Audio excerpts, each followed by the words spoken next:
तो देखिए लगातार जो लोग हैं उनको निकालने की कोशिश। उत्तराखंड के उत्तरकाशी के सिलक्यारा टनल में 12 दिन से जो 41 मजदूर फंसे हुए उन्हें निकालने की उम्मीद जो है अब वो नजर आ रही है। आपको बता दें टनल के एंट्री पॉइंट से अमेरिकी ऑगर मशीन पूरे 60 मीटर तक ड्रिल हो चुकी है और टनल के अंदर आखिरी लगभग 32 इंच का जो पाइप है वो डाला गया है और अब जो कई दूरी है वो काफी कम हो चुकी है और कहा यह जा रहा है कि लगभग 10 मीटर की जो ड्रिलिंग है वो बची हुई थी और इसी बीच सामने सरिया आ गई और एनडीआरएफ की टीम ने रात में सरिया को काट करके अलग कर दिया है। रेस्क्यू ऑपरेशन टीम के सदस्यों में से जो लगातार है वो ये कह रहे हैं कि अब जल्द से जल्द जो मजदूर है वो बाहर आ जाएंगे। बहरहाल उम्मीद यही कि जल्द से जल्द जो मजदूर फंसे हुए हैं वो बाहर आ जाए। जी दूर हो गई, डालने का काम शुरू हो गया सर। वो पाइपलाइन काम जो बीच में वो आया था वो एसडीआरएफ एनडीआरएफ जाके अंदर कटिंग वुटिंग करके जो वो लोहे की वो रोड़े आ गई थी वो काट कूट के पाइप डालना शुरू हो गया सर। और चलिए आगे बढ़ते हुए जो बड़ी खबर आ रही है वो आपको बता दें, उत्तरकाशी से किसी भी वक्त आ सकती है अच्छी खबर। जी हाँ, टनल में एक बार फिर पाइप डालने का काम शुरू हो गया। मजदूरों से अभी 12 मीटर लगभग दूर है रेस्क्यू टीम। टनल में 2 पाइप अभी डाली जानी बाकी है। तो ये बड़ी जानकारी आपको दे रहे हैं। इंतजार लंबा रहा है निश्चित तौर पर, लेकिन कहीं ना कहीं राहत की बात ये रही है कि जब से बातचीत हुई है और ये पता चला है कि सभी मजदूर सुरक्षित हैं, एक उम्मीद जो है वो और ज्यादा जागी है और कोशिश ये की जा रही है कि जल्द से जल्द इनको निकाला जाए बाहर। तो देखिए उत्तराखंड के उत्तरकाशी की सिलक्यारा टनल में 12 दिन से फंसे 41 मजदूरों को बाहर निकालने की जो उम्मीद है वो अब नजर आ रही है जल्द। आपको बता दें टनल के एंट्री पॉइंट से अमेरिकी ऑगर मशीन पूरे 60 मीटर तक ड्रिल कर चुकी है और अंदर और भी जाती, लेकिन बीच में सरिया आया जिसके बाद अब सरिया को हटाकर जो रास्ता है वो बनाया गया है। और सैयद आमिर ग्राउंड जीरो से हमारे सहयोगी लगातार हमारे साथ जुड़े हुए। आमिर, लगातार ग्राउंड जीरो से आप एक एक चीज देख पा रहे हैं, जो सरिया था क्या उसे पूरी तरह से हटा दिया गया और कितना वक्त और लग सकता है आमिर? देखिए पूरा रात चला गया सरिया को काटते काटते। वो जो ड्रिल मशीन है वो सरिया को नहीं काट सकती। ऑगर जो मशीन है अमेरिकन ऑगर मशीन वो सरिया को नहीं काट सकती। लेकिन आपको बताएं कि रात भर यहाँ पर काम चलता रहा, हम लोग यहाँ पर मौजूद रहे और एक पल भी हम लोग ने मतलब जरा सा भी इधर से हटने की जरूरत नहीं समझी, क्योंकि हम लगातार इस तस्वीर को इस वीडियो को कैप्चर कर रहे थे यहाँ से खड़े होकर के। और रात भर हमने देखा कि कंटिन्यू काम किया जा रहा था। एनडीआरएफ की टीम जो है गैस कटर लेकर के अंदर जाती है और जो सरिया है करीब 4 सरिया ऐसी बताई जा रही थी जो बहुत ही टफ काटना था उनको। और ऑगर मशीन जो है वो इस तरह के लोहे को नहीं काट सकती है, इसलिए गैस कटर की मदद ली गई और गैस कटर की मदद से बताया जा रहा है कि अब तक की जो अपडेट है वो ये कि सरिया को काटा जा चुका है।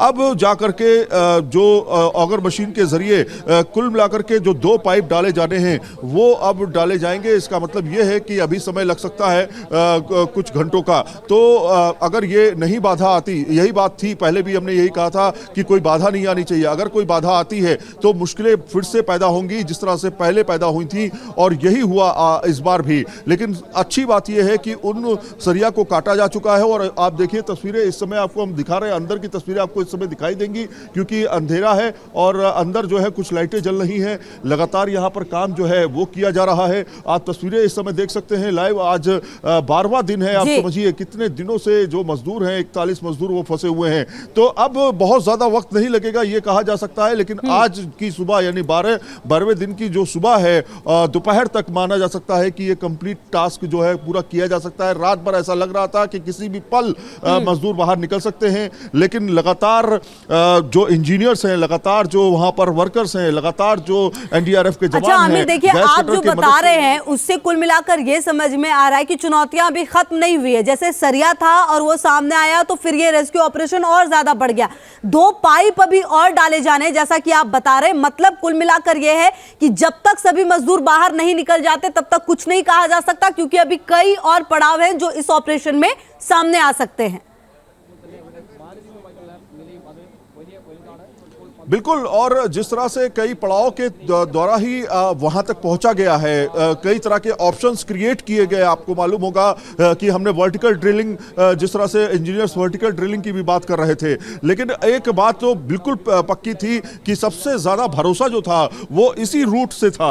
इसी रूट से सबसे ज्यादा भरोसा था इंजीनियर्स को कि इसी रूट से हम अंदर जा सकते हैं और अमेरिकन ऑगर मशीन के जरिए ही अंदर जा सकते हैं। तो कई ऑप्शंस चुने गए, लेकिन यह ऑप्शन सबसे बेहतर निकला। अभी तक की जो अपडेट है, जैसा कि मैंने आपको बताया कि कुछ ही घंटों के बाद जो है उनको निकालने का प्रोसेस शुरू होगा, क्योंकि अगर वो सरिया कट चुकी है तो अवरोध जो है वो फिलहाल खत्म हो चुका है, जो बैरियर था बीच में वो खत्म हो चुका है। तो अब धीरे धीरे पाइप को इंसर्ट किया जाएगा। हालांकि कल जब ये प्रेस कॉन्फ्रेंस की गई थी कि 45 मीटर पाइप अंदर जा चुका है और सिर्फ 12 मीटर पाइप ही बचा है अंदर जाने के लिए, तो ये माना गया था कि कुछ ही घंटों के अंदर पाइप चला जाएगा। माना तो यही गया था आमिर, लेकिन जो चुनौतियां हैं वो खत्म नहीं हुई हैं। आप भी लगातार ग्राउंड जीरो पर हैं, पल पल की अपडेट। लाल, बहुत शुक्रिया आपका इन तमाम जानकारियों के लिए। तो देखिए, अभी भी 12 मीटर लगभग पाइप जानी बाकी है अंदर। इसका मतलब ये है कि अभी कुछ घंटे और लग सकते हैं। हालांकि देखिए, पिछले 48 घंटों में क्या चुनौतियां आई और उससे कैसे निपटा गया, आप हमारी ये रिपोर्ट देखिए।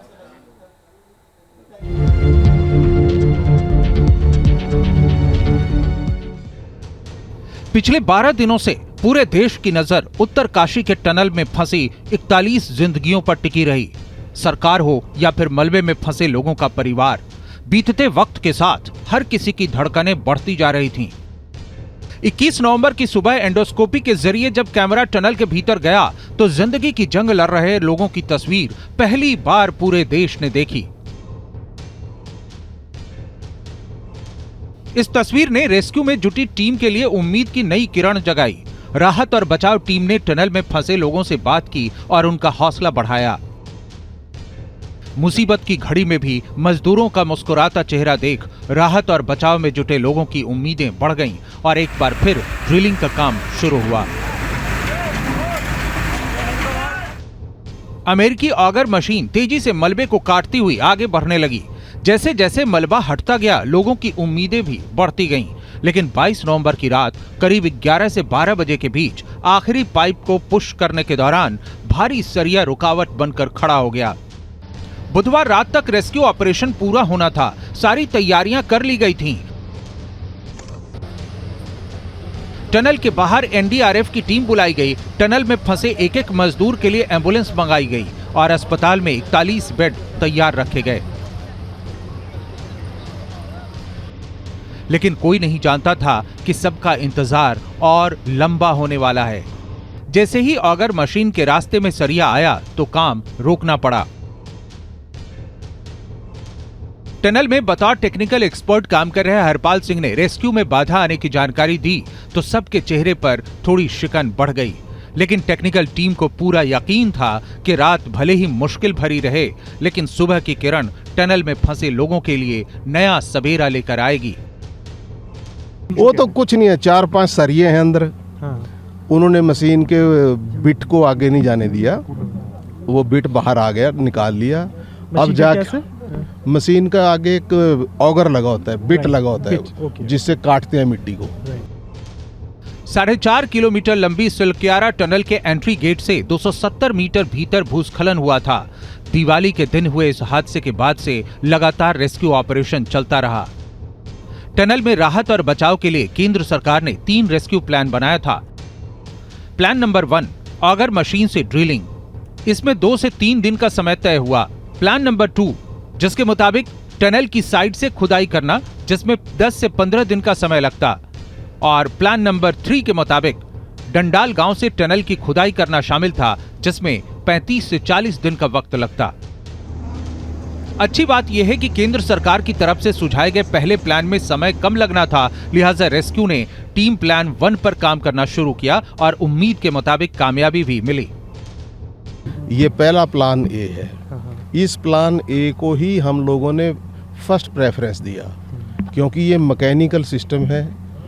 कोई और मैनुअल तरीका करेंगे उससे बहुत ज़्यादा टाइम लग सकता है, रिस्क भी है। इस सिस्टम की हम लोगों ने सब ने मिलके एक ओपिनियन बनाया। 4-5 गवर्नमेंट की एजेंसीज हैं, प्राइवेट की तरफ से मैं अकेला हूँ। पहले प्लान के मुताबिक रेस्क्यू टीम ने टनल की ड्रिलिंग की और 800 मिलीमीटर की पाइप टनल में डालने में कामयाबी मिली और यही पाइप 12 दिन से टनल में फंसे 41 मजदूरों के लिए जिंदगी की नई लाइफलाइन बन गई। Team news nation.